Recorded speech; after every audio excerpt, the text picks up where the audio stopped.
Wolfgang Rieke, il camionista che travolse e uccise il campione di ciclismo Davide Rebellin nel carcere di Vicenza, ha affrontato il primo interrogatorio con il GIP Nicolò Gianesini.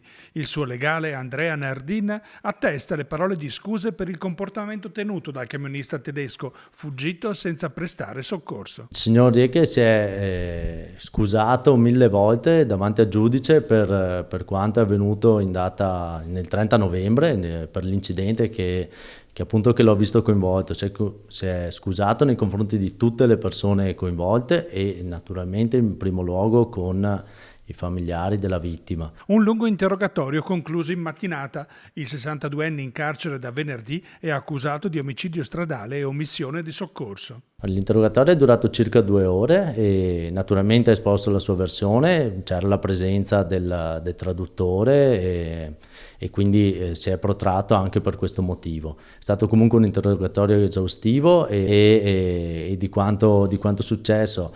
In particolar modo si è detto dispiaciuto di essersi allontanato dal luogo dell'incidente, in quanto questo ha naturalmente creato delle problematiche e ha detto esplicitamente che se potesse tornare indietro non ripeterebbe queste azioni. In attesa della chiusura ufficiale dell'indagine del pubblico ministero, verrà fissata nei prossimi mesi l'udienza preliminare.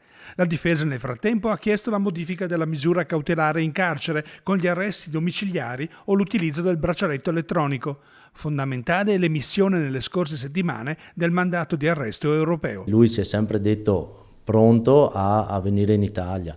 Nell'ultimo mese si è lavorato in questo senso, è stato un grande lavoro fatto assieme alla Procura e ai Carabinieri e sempre in questo mese la volontà del signor Rieke è sempre stata assolutamente ferma di venire in Italia e di poter rispondere al giudice delle proprie azioni.